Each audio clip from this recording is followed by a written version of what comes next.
पंचायत चुनावों की आहट से गांवों में बढ़ी सियासी सरगर्मी, चौपालों पर गूंजने लगे चुनावी मुद्दे। पंचायत चुनावों की आहट के साथ ही ग्रामीण अंचलों में राजनीतिक सरगर्मी तेज हो गई है। गांव-गांव चौपालें सजने लगी हैं और राजनीतिक दल जनता से सीधे संवाद स्थापित करने में जुट गए हैं। इसी क्रम में राष्ट्रीय लोक दल ने भी ग्रामीण क्षेत्रों में सक्रियता बढ़ाते हुए जनता के बीच जाकर अपनी नीतियों और विचारधारा को पहुंचाने का अभियान शुरू कर दिया है। मंगलवार को नगर पंचायत पाकबड़ा क्षेत्र के गांव नगला बनवीर में आरएलडी युवा के राष्ट्रीय अध्यक्ष एवं युवा नेता अभिनय चौधरी का भव्य स्वागत किया गया। गांव पहुंचते ही ग्रामीणों ने फूल मालाओं से उनका गर्मजोशी के साथ स्वागत किया। इस दौरान ढोल नगारों और जयकारों से पूरा गांव गूंज उठा।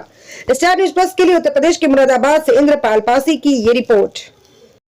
आप लोगों से बाबा साहब भीमराव अंबेडकर कहते थे, शिक्षा शेरनी का दूध है, जो पिएगा दहाड़ेगा। कलम की ताकत से बड़ी ताकत नहीं है। मातृशक्ति प्यारे बच्चों, सभी को मेरा नमस्कार और दिल की गहराई से धन्यवाद कि आप सब लोगों ने जितने स्नेह और प्यार से मेरा स्वागत किया, मुझे सम्मान दिया, इसके लिए पुनः धन्यवाद। पूर्व वक्ताओं ने कहा कि नेताजी का ध्यान रखना। जब से देश आजाद हुआ है, समाज के लोग, जनता हमेशा नेताओं का ध्यान रखती आई है। मैं आपके बीच में इसलिए नहीं आया कि आप मेरा ध्यान रखो। मैं आपके बीच में इसलिए आया हूं कि मैं आपका ध्यान कैसे रखूं। आपकी कोई समस्या है, आपकी कोई तकलीफ है, और बिना भेदभाव के, बिना किसी जाति के भेद के, बिना किसी धर्म के भेद के, जहां आपके साथ अन्याय हो रहा है उसको मेरा नमस्कार।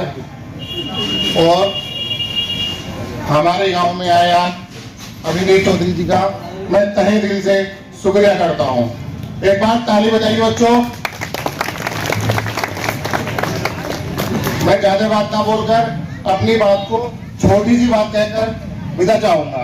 मेरा कहना ये है, देखो नेता आएंगे, नेता जाएंगे, समय आ चुका है, पर मेरा यही कहना है, नेता ऐसा हो जो हमारी बात को आधी रात सुन भी सके और कह भी सके, हमारी आवाज बनकर हमारे लोगों के बीच अपनी बात को रख सके। होता क्या है, चुनाव का दौर आता है, नेता आते हैं, निकल के आते हैं, फिर कभी हम उनके पास जाते हैं तो उनके जवाब एक ही होता है कि प्रधान जी इस समय तो निधि नहीं है, अगली बार कराएंगे। तो मेरा ये नहीं है कि साहब चुनाव की बात है और मुझे आज इनसे परिचित में पहली बार हुआ हूँ, हालांकि मैं इनसे कभी मिला नहीं हूँ, बट जैसा सोचा था उससे मैंने दोगुना ही पाया। रहने वाले हैं और जितनी भी इनकी तारीफ की जाए कम है, क्योंकि मेरे मामले में सभी को पता है कि कैसा मामला था। मेरा किसी ने भी साथ न दिया, न किसी अधिकारी ने, न किसी नेता ने, और बहुत बहुत दूर तक वो चला गया। लेकिन इन्होंने एक ही बात कह दी थी कि 5 का सिक्का भी किसी को थाने में नहीं देना है। और मैंने पीएचडी कर रखी है। जब दरोगा ने मुझसे पैसे मांगे 20,000 रुपए और सोने की 1.5 तोले की चैन, बोले इतने पैसे दोगे तो तस्दीक करके दूंगा, वरना नहीं दूंगा। लेकिन इन्होंने एक ही बात कही, हेलो, बोले कितने पैसे लेने हैं, खाते में ले लो। बोले साहब क्या? बोले पैसे। बोले किसने मांगे? बोले तूने। बोले मैंने पैसे नहीं मांगे। मैंने भी ये सोचा, मन के यार बालबा का मामला है, पता क्या लिखते हैं। मैं जो है बोला कि भाई इन्होंने पैसे ना मांगे, तो नंगे खड़े थे, कोई दूसरे थे, उन्होंने पैसे मांगे। वो हाथ जोड़ के मेरे कदमों में गिर गया और बोला भाई मुझे माफ कर दो। ये बोले कि पीएचडी कर रखी है, जेल भिजवा दूंगा, ये मेरे आदमी है।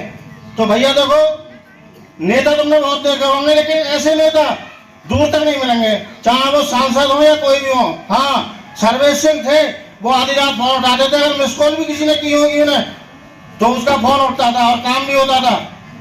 लेकिन आज वो हमारे बीच में नहीं रहे। सुशांत जी हैं, बड़ापुर के विधायक हैं, लेकिन वो बड़ापुर में लोगों को देखते हैं, इधर कोई काम नहीं करते। लेकिन ये ऐसे आदमी है कि आधी रात भी आप आवाज दोगे तो आपके बीच में आपका काम जो भी होगा वो सुना जाएगा। अभी की बात है, 2 लड़के पलुपरा के थे।